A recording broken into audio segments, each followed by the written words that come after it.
السلام عليكم ورحمة الله وبركاته.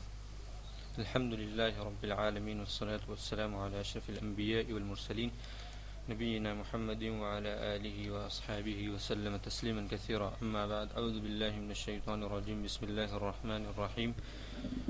قال الله تعالى: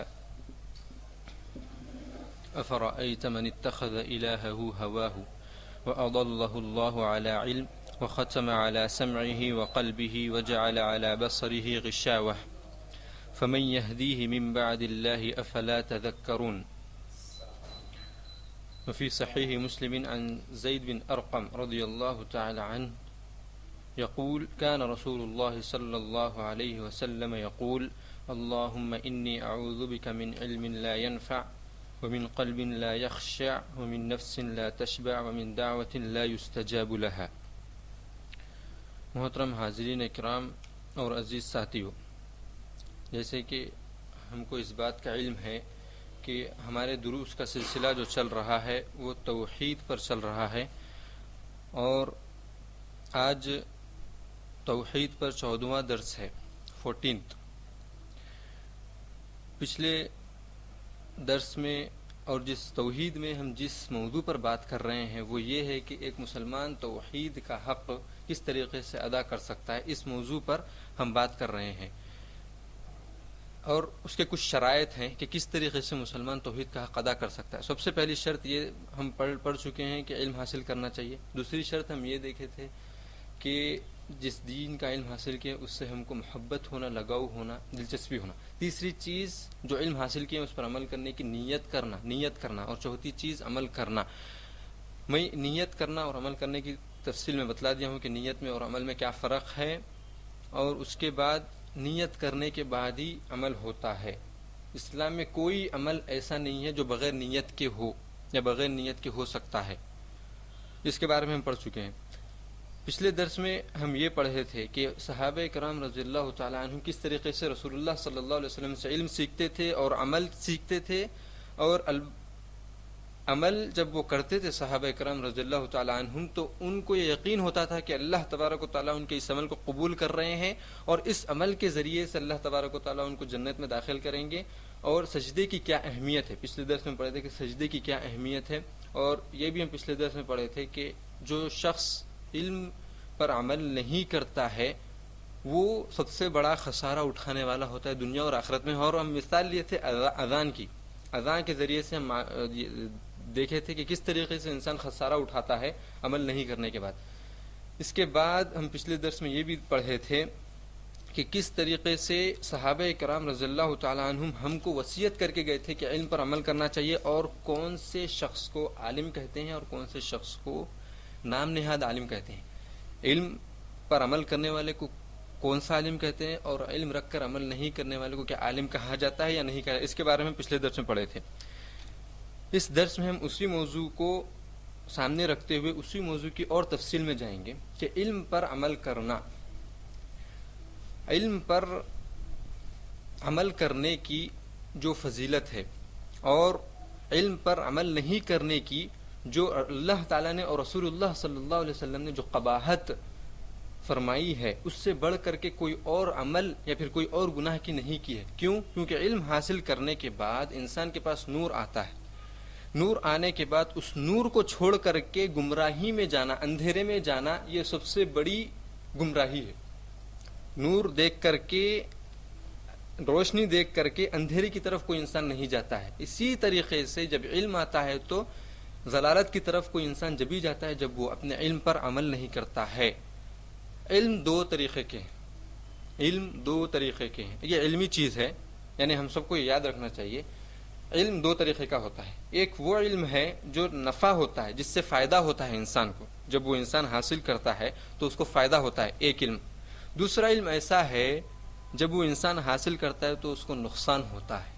اب آپ کچھ بولیں گے کہ ہم تو زندگی میں ابھی تک یہ پڑھتے ہوئے آئے، اسکولوں میں، کالجوں میں، دوستوں سے، والدین سے یہی سنتے ہوئے آئے کہ ہر علم نفع بخش ہے، یہی سنے نا ہم یہی سنے کہ ہر علم، جو بھی تم علم حاصل کرو وہ فائدہ مندی ہے، اس سے نقصان نہیں ہوگا تم کو، یہی سنے ہم۔ لیکن آج میں یہ ثابت کروں گا کہ دو قسم کا علم ہے، ایک علم یہ ہے، اور میں اپنی طرف سے ثابت نہیں کروں گا، قرآن اور حدیث کے ذریعے سے، اپنی طرف سے کوئی بات نہیں. قرآن اور حدیث کے ذریعے سے ہم یہ ثابت کروں گا کہ علم دو قسم کا ہے. ایک علم جس سے انسان کو فائدہ ہوتا ہے، اور ایک علم جس کی وجہ سے انسان مصیبت میں پڑتا ہے، جو اس کو نقصان دہ ہوتا ہے. اور وہ علم سے آپ کی حیرت جو ہے کہ ایسا بھی علم کوئی ہے دنیا میں جس سے ہم کو نقصان ہوتا ہے، جو آپ کو حیرت ہو رہی ہے، وہ حیرت آپ کی جب ختم ہوگی جب آپ کو یہ معلوم ہوگا کہ ویسے علم سے جو نقصان پہنچاتا ہے اس سے رسول اللہ صلی اللہ علیہ وسلم بھی پناہ مانگے ہیں اللہ تعالیٰ کی. جب رسول اللہ صلی اللہ علیہ وسلم کسی چیز سے پناہ مانگے تو ہم پر فرض ہو جاتا ہے کہ ہم بھی اس سے پناہ مانگے. اب آپ بولیں گے کہ کون سا ایسا علم ہے جس سے فائدہ ہوتا ہے اور جس سے نقصان ہوتا ہے؟ ہر وہ علم، اور میں یہ علم شرعی کی بات کر رہا ہوں، علم شرعی کی، دنیاوی علم کی بات نہیں کر رہا ہوں میں، علم شرعی، قرآن اور حدیث کے علم کی بات کر رہا ہوں میں. ہر وہ علم جو ہم کو اللہ سے قریب کرے، ہر وہ علم جو ہم کو اللہ کا خوف زیادہ کرے دل میں، ہر وہ علم جو ہم کو نماز سے قریب کرے، ہر وہ علم جو ہم کو والدین کی اطاعت پر رضامند کرے، والدین کی اطاعت کی طرف ہمارا دل راغب ہو، ہر وہ علم جو ہم رشتہ دار جو جس علم کے ذریعے سے ہم رشتہ داروں سے ملتے ہیں، جن سے ہم قطع تعلق کر چکے ہیں، ان سے ہم صلہ رحمی کرتے ہیں، ہم اپنے بھائیوں کے ساتھ صلہ رحمی کرتے ہیں، ہم ہمارے پڑوسیوں کے ساتھ اگر صلہ رحمی کرتے ہیں علم حاصل کرنے کے بعد، ہر وہ علم جس کو حاصل کرنے کے بعد وہ شخص رسول اللہ صلی اللہ علیہ وسلم سے، ساری دنیا سے، اللہ کے بعد رسول اللہ صلی اللہ علیہ وسلم سے زیادہ محبت کرنے لگتا ہے. ہر وہ علم جب انسان سیکھتا ہے اور اس کے بعد اس کے دل میں خواہش ہوتی ہے کہ وہ رسول اللہ صلی اللہ علیہ وسلم کی ہر حدیث پر عمل پیرا ہو، تو وہ علم نفع بخش ہے، وہ علم فائدے مند ہے. اور کون سا علم نقصان دہ ہے؟ اور کس علم سے رسول اللہ صلی اللہ علیہ وسلم پناہ مانگتے تھے؟ ہر وہ علم جو اللہ سے دور کرے. آپ پوچھیں گے کیا علم حاصل کرنے کے بعد بھی انسان دور ہوتا ہے؟ ہوتا ہے، میں دلیل دیتا ہوں، ہوتا ہے انسان دور، قرآن سے دلیل دیتا ہوں. لیکن ہم پہلے سمجھیں گے کون سا علم ہے جو اللہ سے دور کرتا ہے اور کون سا علم ہے جو ہم کو نقصان پہنچاتا ہے. ہر وہ علم جو اللہ کا ڈر ہمارے دل میں پیدا نہ کرے، ہر وہ علم جو ہم کو نماز سے قریب نہ کرے، ہر وہ علم جو ہم کو والدین کے ساتھ اطاعت یا ان کی فرما برداری کی طرف ہمارا دل راغب نہ کرے، ہر وہ علم جو لوگوں کے ساتھ صلہ رحمی کرنے کی رغبت نہ دے، ہر وہ علم جو رسول اللہ صلی اللہ علیہ وسلم کی محبت ہمارے دل میں نہ پیدا کرے، ہر وہ علم جو رسول اللہ صلی اللہ علیہ وسلم کی سنتوں سے محبت ہمارے دل میں پیدا نہ کرے، وہ علم نفع بخش نہیں ہے. چاہے انسان قرآن کریم پورا یاد کر لے، احادیث جتنے ہیں سب کے سب یاد کر لے، 100 مرتبہ آ کر کے 10,000 گھنٹے بیٹھ کر کے لوگوں کو درس دے، لیکن اس کو علم جب بھی فائدہ دے گا جب وہ اس پر عمل کرے گا. اور جو علم نفع بخش نہیں ہوتا تھا، اس علم سے رسول اللہ صلی اللہ علیہ وسلم اور صحابہ کرام رضی اللہ تعالی عنہم اللہ تعالیٰ سے پناہ مانگتے تھے. اب آپ بولیں گے کہ اللہ تعالیٰ سے رسول اللہ صلی اللہ علیہ وسلم اگر پناہ مانگتے تو ہم کو دلیل چاہیے، اور میں دلیل دوں گا. یہاں بیٹھ کر کے میں آپ کو کوئی بھی بات کہوں تو آپ بغیر دلیل کے نہ مانیں. یہ میری طرف سے، میں اپنی طرف سے کہہ رہا ہوں کہ میں جب تک دلیل نہ دوں آپ بات کو تسلیم نہیں کرنا. اب میں آپ کو بولا کہ ایک علم ایسا بھی ہے جس سے رسول اللہ صلی اللہ علیہ وسلم پناہ مانگتے تھے، دلیل لیجیے. حدیث صحیح مسلم میں ہے، زید بن ارقم رضی اللہ تعالی عنہ اس کے راوی ہے، صحیح مسلم میں ہے، اور زید بن ارقم رضی اللہ تعالی عنہ اس کے راوی ہے. وہ فرماتے ہیں کہ رسول اللہ صلی اللہ علیہ وسلم کہتے تھے، اللہم انی اعوذ بک من علم لا ينفع. ہم سعودی عرب میں رہ رہے ہیں تو ہم کو اکثر تھوڑی عربی تو ہم کو سمجھ میں آتی ہے، تو آپ کو ذری سمجھ میں آئی ہوگی، یا جو اچھی طریقے سے جانتے ہیں ان کو سب سمجھ میں آ گیا ہوگا کہ اللہم انی اعوذ بک من علم لا ينفع. رسول اللہ صلی اللہ علیہ وسلم کیا دعا مانگتے تھے کہ اے اللہ مجھے ایسے علم سے نجات دیجئے، یا میں ایسے علم سے آپ کی پناہ میں آتا ہوں جو مجھے نفع نہیں دیتا ہے. من علم لا ينفع. اس کے بعد رسول اللہ صلی اللہ علیہ وسلم اور دعا مانگتے تھے، ومن قلب لا يخشع.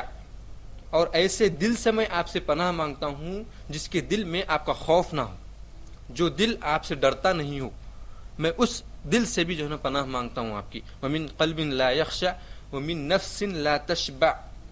اور ایسے نفس سے میں آپ سے پناہ مانگتا ہوں جس کی لالچ ختم نہیں ہوتی ہے، چاہے وہ جتنا بھی مال حاصل کر لے، چاہے وہ دنیا جتنی بھی حاصل کر لے، پھر بھی بولے کہ مجھے اور ہوں، ایسے نفس سے، ایسی طبیعت سے میں آپ سے پناہ چاہتا ہوں. رسول اللہ صلی اللہ علیہ وسلم کی یہی حدیث ہے صحیح مسلم کی. اس کے بعد آخری میں حدیث میں فرماتے ہیں زید بن ارقم رضی اللہ تعالیٰ عنہ یہ بھی فرماتے تھے رسول اللہ صلی اللہ علیہ وسلم ومن دعوت لا يستجاب لها، اور ایسی دعا جس کو آپ قبول نہیں کرتے میں اس سے ہی پناہ مانگتا ہوں. یہ حدیث کا ترجمہ تھا. اب اس حدیث کو سمجھنا ضروری ہے. اگر میں آپ کو اس حدیث کا کیا مطلب ہے، اس میں 4 چیزوں کی پناہ رسول اللہ صلی اللہ علیہ وسلم نے کیوں مانگی ہے اور اس کی کیا ضرورت ہے، اگر میں یہ بتائے بغیر آگے بڑھ گیا تو آپ کو صرف ترجمہ معلوم ہوگا، اس کے اندر جو اصل مغز ہے وہ آپ کو حاصل نہیں ہوگا. آم کا آپ کو چھلکا مل گیا ہے فی الوقت، آم کے اندر جو مزہ ہے وہ آپ کو نہیں ملا ابھی تک.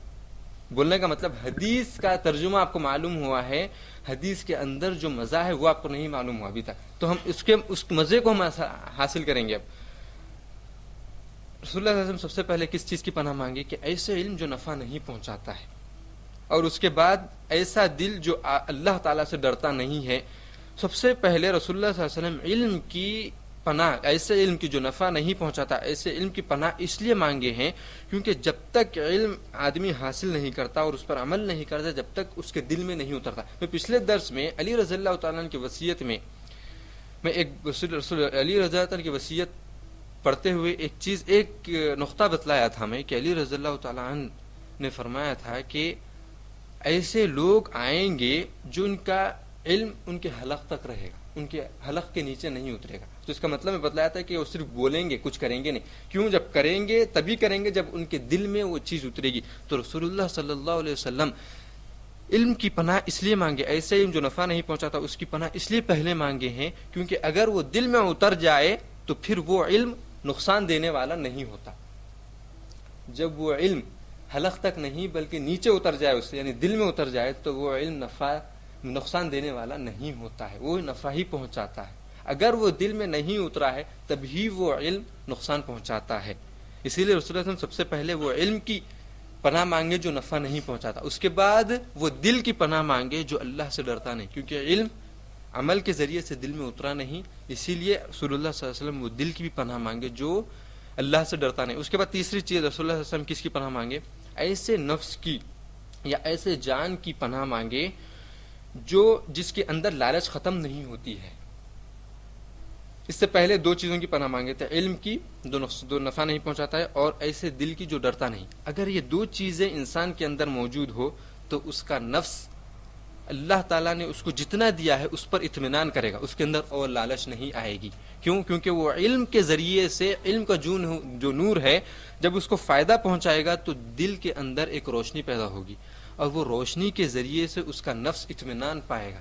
کیوں؟ کیونکہ اللہ تعالیٰ نے کہا ان اللہ یرزق من یشاء، اللہ تعالیٰ ہر انسان کو اتنا ہی رزق دیتا ہے جتنا وہ چاہتے ہیں.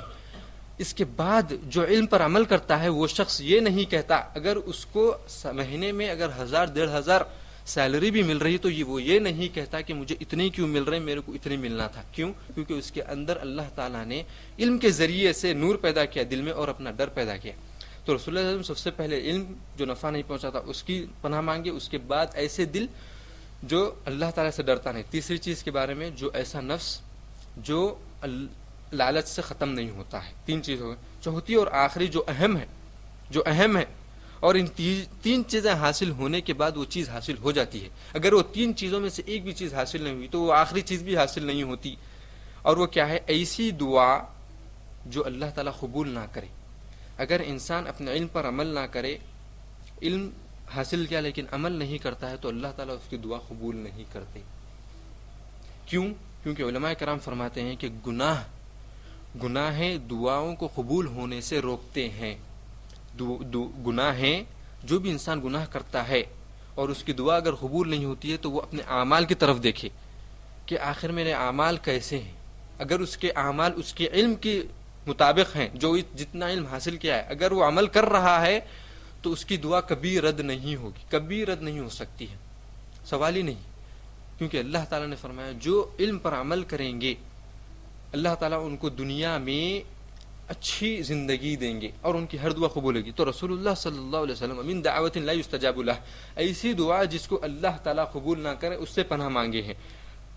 3 چیزیں اگر علم پر عمل کرتا ہے اور اس کا دل اللہ سے ڈرتا ہے اور اس کا نفس اللہ کی قدر پر اطمینان ہے تو چوتھی چیز اس کو خود بخود حاصل ہوگی، اور وہ ہے اس کی دعا کبھی رد نہیں کی جائے گی۔ ہم اگر اس حدیث کے ذریعے سے ہم اگر جائزہ لیں تو ہم اکثر ہمارے خاندان والے یا ہمارے بہن بھائی یا ہمارے والدین یا ہم خود اپنے نفس سے کہتے کہ میں اتنے سالوں سے دعا کر رہا ہوں، میری دعا قبول نہیں ہو رہی، اور مجھ سے تو کئی جنے ایسی بات کہہ چکے ہیں کہ میں سالوں سے دعا کر رہا ہوں، ایک ہی دعا ہے وہ قبول ہی نہیں ہو رہی، کیا وجہ ہے؟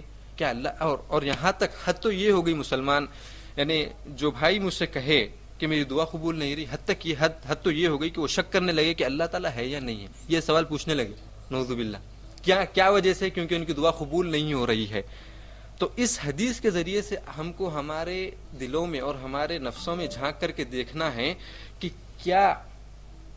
کیا میں اپنے علم پر عمل کر رہا ہوں، کیا میرے دل میں اللہ کا ڈر ہے، اور کیا میرا نفس اللہ کی قدر پر راضی ہے۔ اگر یہ تین چیزیں ہیں تو پھر آپ کی دعا قبول ہے۔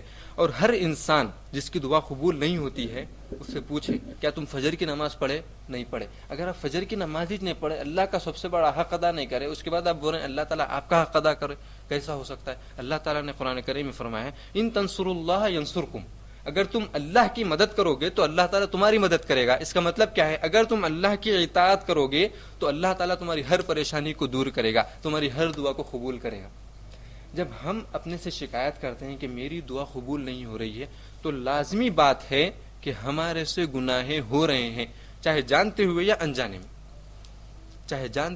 انجانے میں۔ اگر آپ اپنی دعاؤں کی قبولیت چاہتے ہیں تو آپ کو اپنے علم پر اور دین اسلام پر عمل کرنا ضروری ہے۔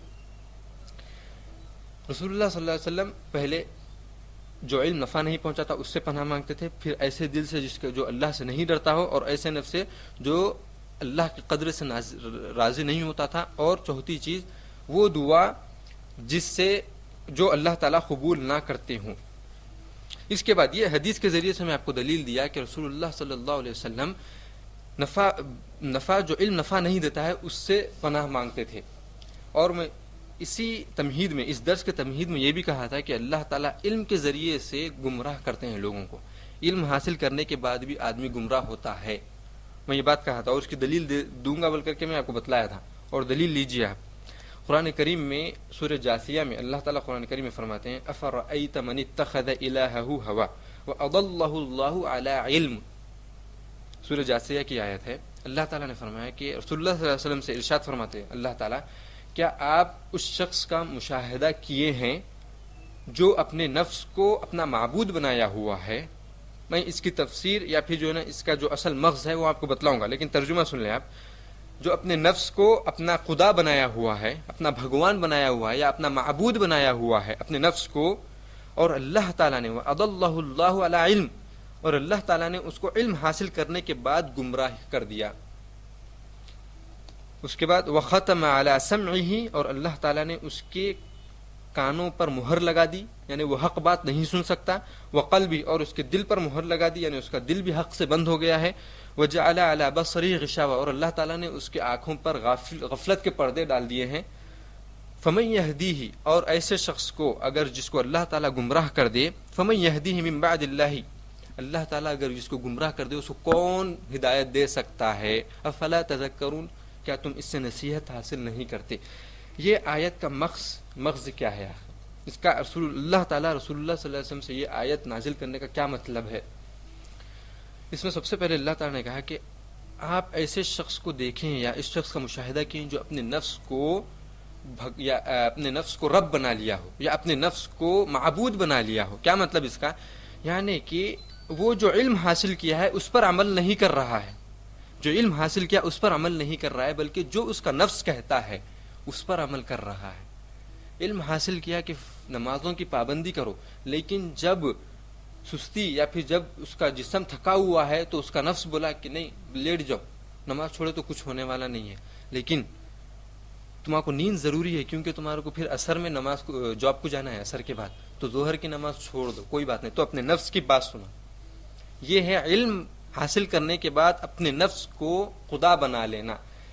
نفس کو خدا بنانے کا اگر آپ مطلب سمجھنا چاہتے ہیں تو صرف ایک لفظ میں بولتا ہوں، ایک جملے میں بولتا ہوں کہ انسان ہر وہ چیز چاہے وہ غلط ہو کہ صحیح ہو اپنے نفس کی سنے اور کسی اور کی نہ سنے، اپنے نفس کی سنے کسی اور کی نہ سنے. یہ ہے اپنے نفس کو خدا بنانا، اپنے نفس کو بھگوان معبود بنانا. یہ مطلب ہے اپنے نفس کی اتباع کرنا.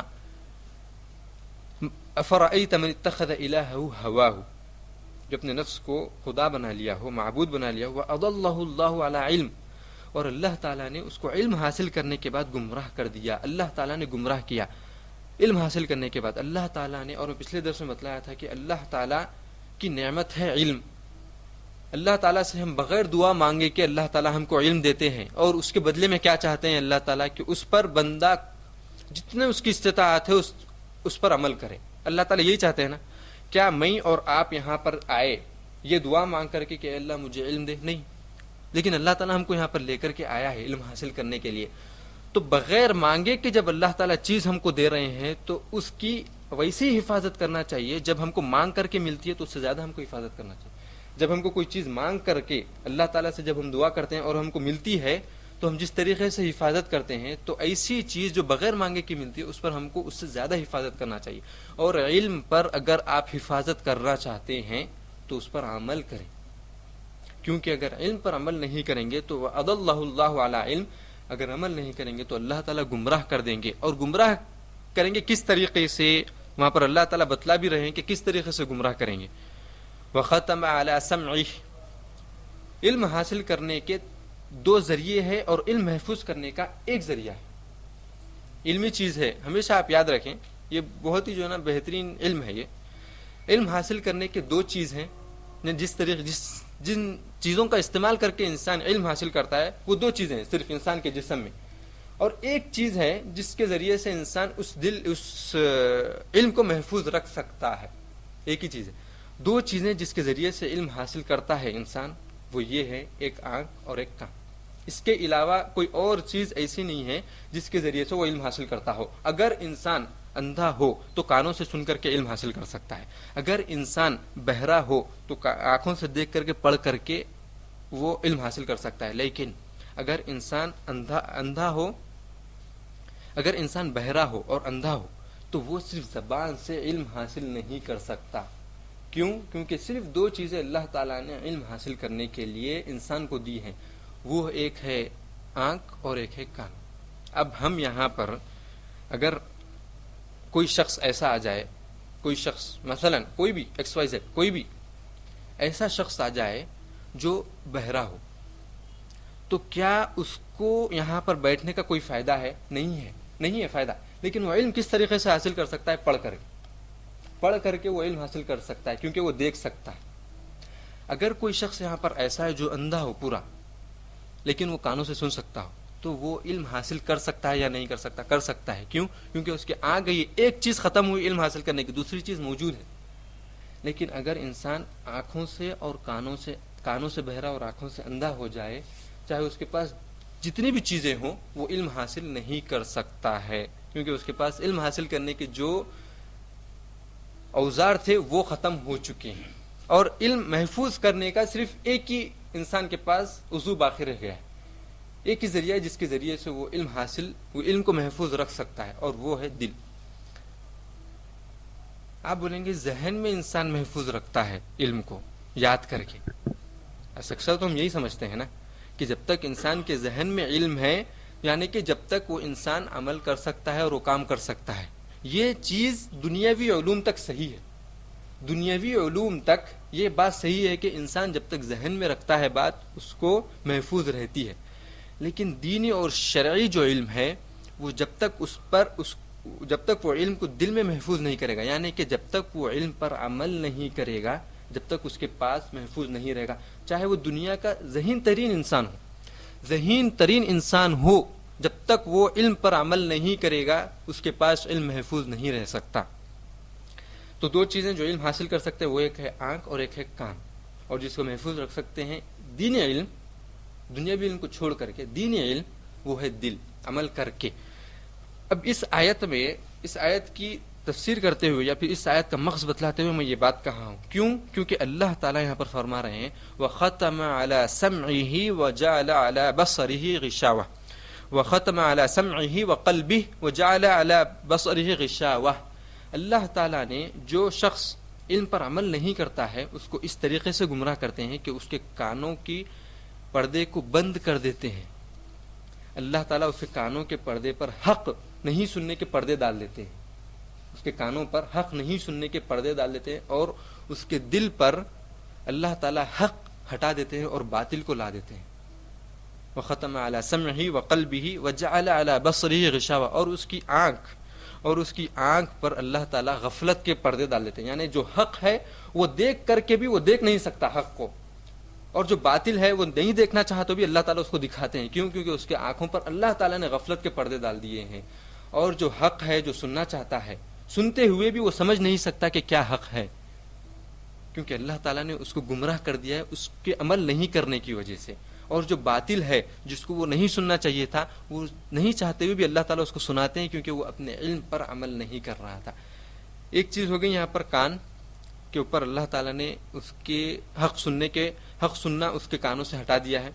اور دوسری چیز اللہ تعالیٰ نے فرمایا دل پر اللہ تعالیٰ نے غفلت کے پردے ڈال دیے ہیں. وہ دل میں حق چیز نہیں اترتی, ہمیشہ باطل چیز ہی کو وہ لیتا ہے. اور اس کی مثالیں میں بتلاتا ہوں. تیسری چیز میں جو بتلایا تھا علم حاصل کرنے کی وہ ہے آنکھ, اور اللہ تعالیٰ آنکھ پر بھی اس کے غفلت کے پردے ڈال دیتے ہیں.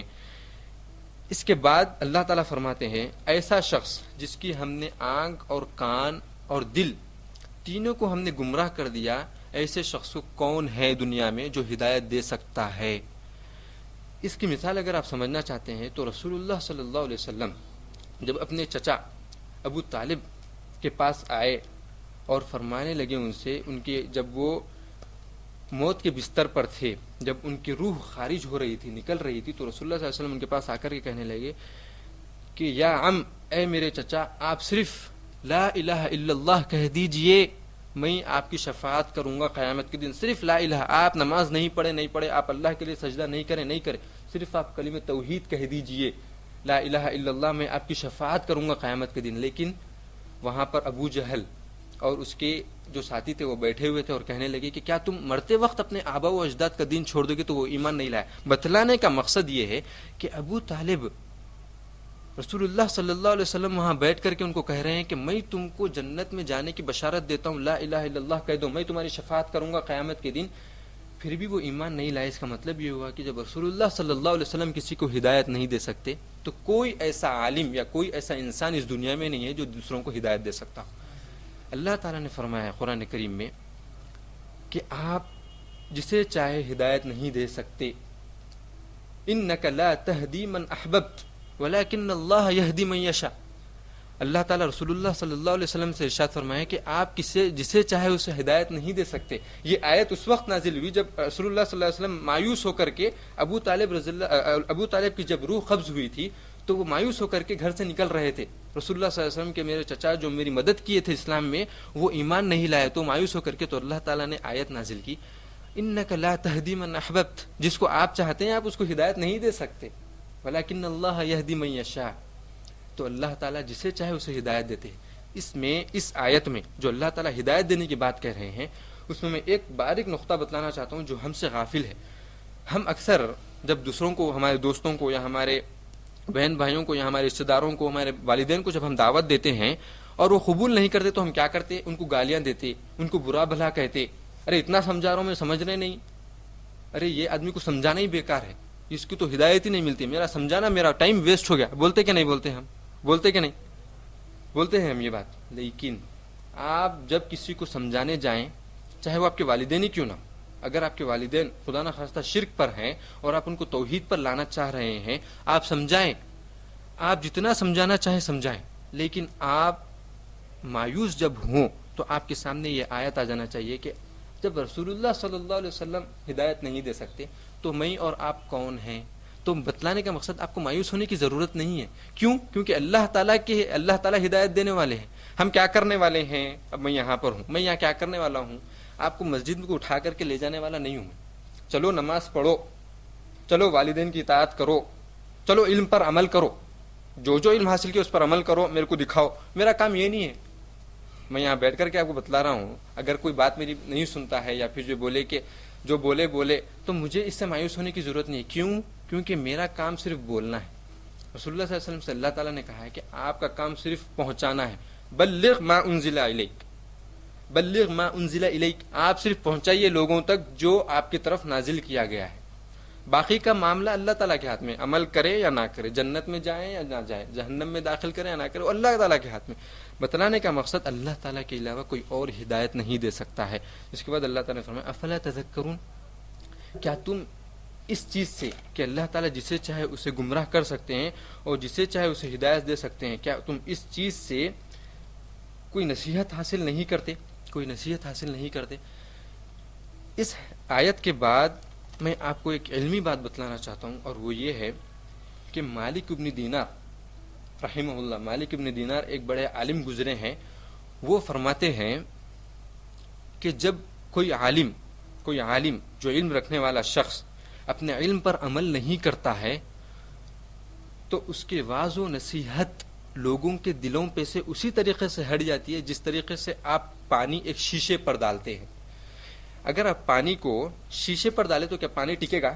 نہیں ٹکتا ہے. اب جب گاڑی جو سامنے آئینہ ہوتا ہے یا پیچھے یا پھر جو بھی آئینے ہوتے ہیں اس پر آپ پانی ڈالیں تو کیا پانی برقرار رہتا ہے؟ اس پر پانی پھسل کے نیچے آ جاتا ہے. کیوں؟ کیونکہ اسے ٹھہرنے کی کوئی جگہ ہی نہیں ہے پانی کو، وہ پھسل جاتا ہے.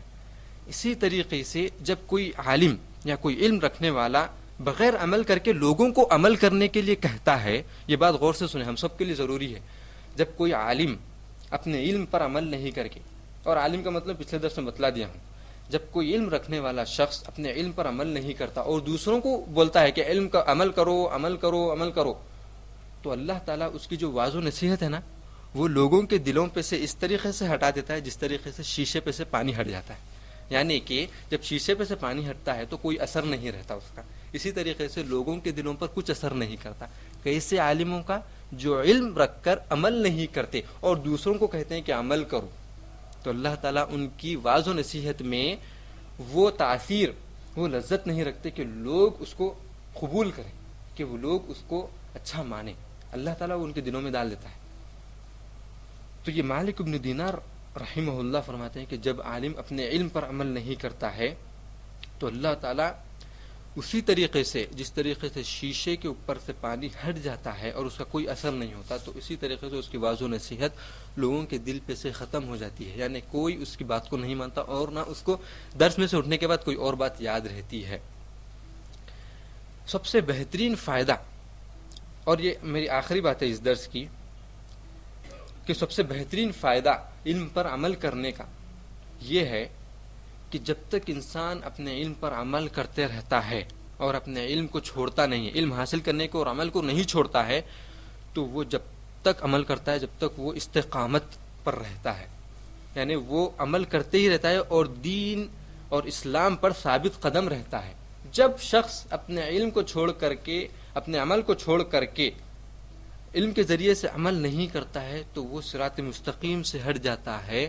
اور اس کو پتہ جب چلتا ہے جب اس کو یہ معلوم ہوتا ہے کہ میں بہت دور تک چلا گیا ہوں، یا پھر جب معلوم ہوتا ہے جب وہ اس دنیا سے چلا جاتا ہے، جب اس کے سامنے پردے ظاہر ہوتے ہیں، حق کے پردے ظاہر ہوتے ہیں، تو وہ کہتا ہے کاش کہ میں فلاں کو دوست بنایا ہوتا اور فلاں کو دوست بنایا نہیں ہوتا.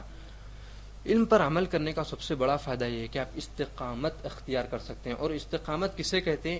ایک جملے میں کہتا ہوں کہ اسلام پر جو احکام اللہ تعالیٰ نے اور رسول اللہ صلی اللہ علیہ وسلم نے کرنے کے لیے کہیں اس پر عمل کرنا، اور جن سے بچنے کے لیے کہیں ان سے بچنا، یہی استقامت ہے.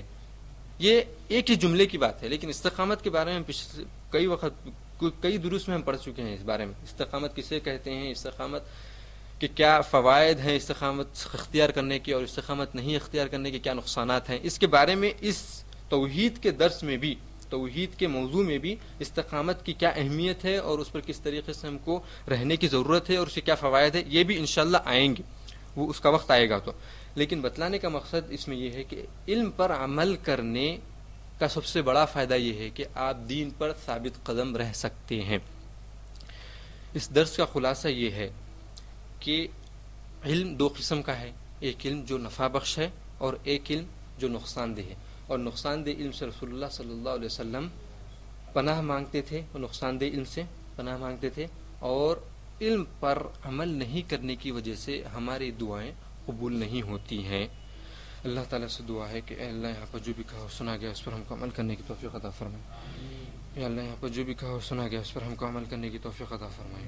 یا اللہ یہاں پر جو بھی کہا سنا گیا اس پر ہم کو عمل کرنے کی توفیق عطا فرمائیے. اللہ جتنے حضرات یہاں موجود ہیں ان سب کے چھوٹے اور بڑے گناہوں کو معاف فرما دیجیے. یا اللہ یہاں جتنے حضرات موجود ہیں ان کی ہر پریشانی کو دور کر دیجیے. یا اللہ یہاں پر جتنے حضرات موجود ہیں اور جو علم حاصل کیے ان پر اس علم پر ان کو عمل کرنے کی توفیق عطا فرمائیے. یا اللہ جتنے مسلمانوں کا انتقال ہو گیا ان سب کے گناہوں کو معاف فرما دیجیے. یا اللہ جتنے مسلمان اس دنیا میں موجود ہیں اللہ ان سب کے گناہوں کو معاف فرما دیجیے. یا اللہ جتنے مسلمان جہاں پر ہی پریشان حال ہیں ان کی پریشانیوں کو دور کر دیجیے. یا اللہ ہر مسلمان کی ہر مراد، ہر نیک مراد کو پورا کیجیے. یا اللہ مسلمانوں کو علم حاصل کرنے کی توفیق عطا فرمائیے. یا اللہ اس علم پر عمل کرنے کی توفیق عطا فرمائیے. یا اللہ اس علم پر عمل کرنے کی توفیق عطا فرمائیے. یا اللہ مسلمان جہاں پر ہی پریشان حال ہیں ان کے پریشانیوں کو دور کر دیجیے. یا اللہ مسلمانوں کی مدد کیجیے. یا اللہ مسلمانوں کی مدد کیجیے. یا اللہ ہر مسلمان جو یہ پریشان حال ہے اللہ اس کی پریشانیوں کو دور کر دیجیے. ربنا آتنا فی الدنیا حسنۃ وفی الآخرۃ حسنۃ وقنا عذاب النار. وصلی اللہ وسلم علی نبینا محمد وعلی آلہ وصحبہ وسلم تسلیما کثیرا. سبحانک اللہم وبحمدک اشہد ان لا الہ الا انت استغفرک واتوب الیک.